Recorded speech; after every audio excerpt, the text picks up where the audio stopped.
drained. And then, if you didn't see, this disabled Twitter employee absolutely humiliated Elon Musk, even though his defenders are gonna be like, no, Elon Musk came out looking great. He's playing 5D chess. He wanted that pie on his face because he likes the way it tastes. But regarding the guy that I mentioned, his name is Hallie and he has muscular dystrophy. And since 2021, he's been an employee at Twitter. That is until a week and a half ago when the company fires another 200 people, amounting to some 10% of its remaining workforce. Side note, remember when Elon was like, hey, that report that came out saying I was gonna fire 75% of staff? That was bullshit. That's not gonna happen. Oh shit, I did it. But anyway, with what happened, Hallie reaches out to HR and he says after 9 days since the layoffs, he couldn't confirm whether he was still an employee. Plus apparently Musk hadn't answered any emails, so Hallie just tweets at the CEO instead, and then he gets his attention, with Elon asking, what have you been doing? To which Hallie replies that he'd have to break confidentiality to answer that on Twitter. So Elon gives him the go-ahead, and Hallie dumps a bunch of his accomplishments, including leveling up designs. But then Elon asks, level up from what design to what? Pics or it didn't happen? We haven't hired design roles in 4 months. What changes did you make to help with the youths? To which Hallie responds that he can't get any pics because,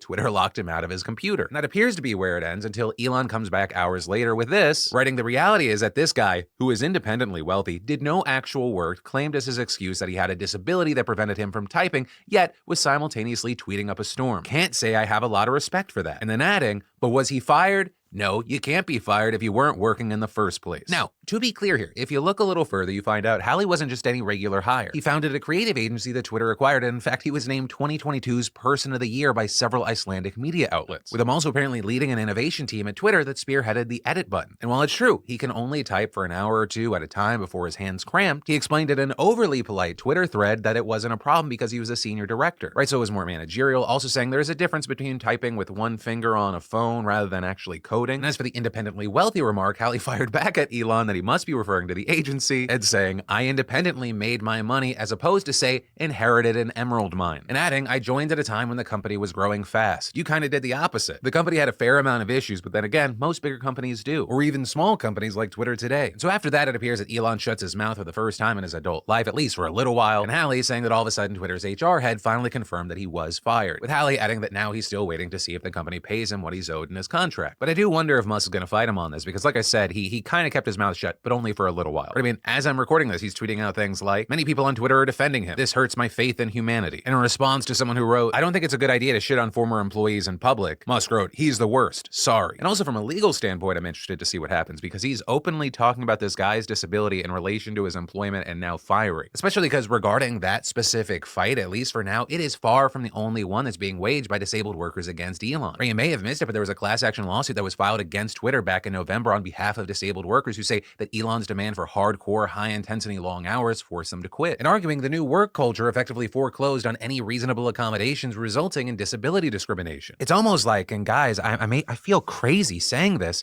maybe Elon Musk isn't a good guy.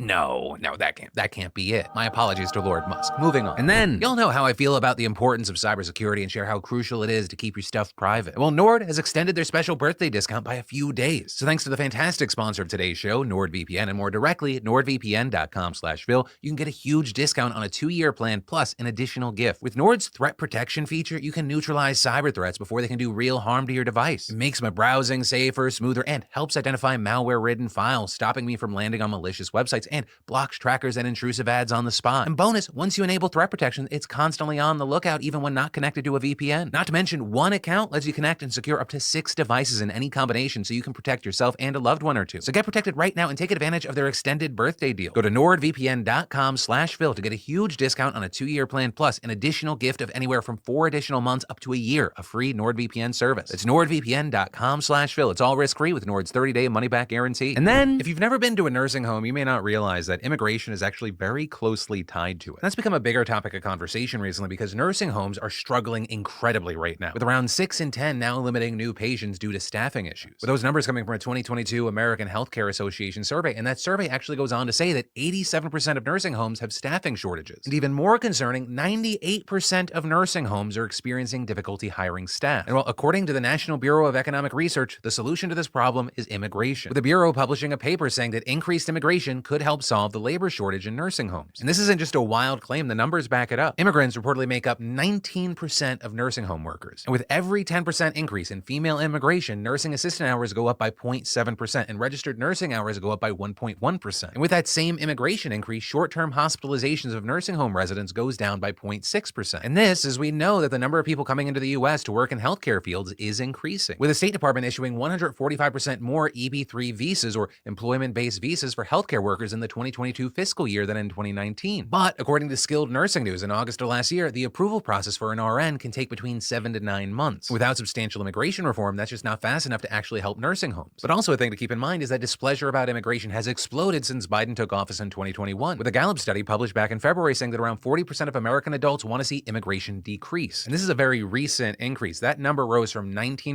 in 2021 to 35% last year. Now, a key thing to consider is that more than half of Democrats still are satisfied with immigration and want to see it increase, but with a divided Congress, the likelihood of that happening is actually pretty slim. So yeah, absolutely devastating news for my mother, who only started treating me nice in my 30s.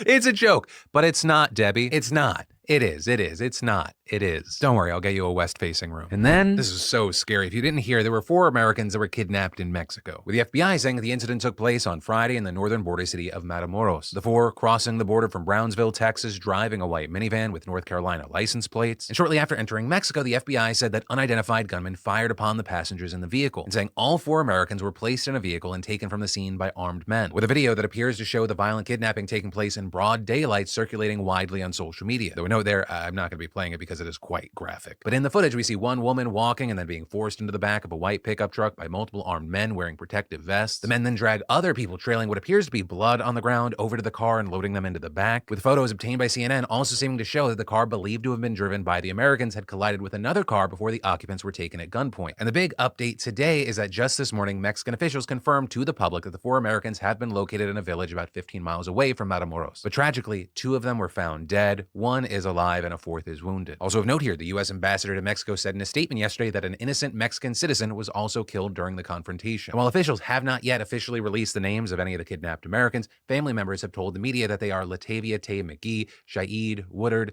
Eric James Williams, and Zindell Brown, with family members also saying that the 4 were traveling to Mexico so one of the people in the group could have a medical procedure, a claim that's also been backed up by anonymous government officials, with McGee's mother telling CNN that her daughter, who is a mother of 6, was the one receiving the procedure. So that, of course, raises the question of, well, why were these people targeted? And actually, there you had a U.S. official reportedly saying the authorities don't believe the victims were targeted prior to the incident, noting that none of the 4 had criminal records and there was no evidence they had connections to organized crime in Mexico. In fact, one U.S. official even told CNN that investigators actually believed the Americans were not the intended victims and were targeted by accident, believing that a Mexican cartel thought that they were Haitian drug smugglers. And we've seen many experts say that a theory along these lines would check out because, as the New York Times explains, cartels often avoid targeting American nationals fearful of the blowback it will cause by the U.S. law enforcement. And adding, while Americans can be victims of the violence that plagues much of the border, it is often because they are at the wrong place, at the wrong time, traversing a frontier rife with criminal activity and drug cartels. In fact, the U.S. State Department has even explicitly told Americans not to travel to this area because of the risk of crime and kidnapping, issuing a level 4 do not travel advisory for the state, which is the highest warning in the system. But the reason you still see many Americans going to these places that are rife with violence is that they can get medicines and medical procedures that are either cheaper in Mexico or just unavailable in the U.S. Right? Because even more so in recent years, Mexican border towns have been increasingly popular destinations for medical tourism. But for now, we're gonna have to wait to see what happens. Does this latest incident change U.S. national security policy towards Mexico? Does it increase pressure for Mexico to crack down on this violence? And only time can tell. And that's where I'm gonna end today's show. Thanks for watching, liking, being subscribed to these daily dives into the news. For more news you gotta jump into, I got you covered here and in those links down below. But as always, my name's Philip DeFranco. You've just been filled in. I love yo faces, and I'll see you tomorrow.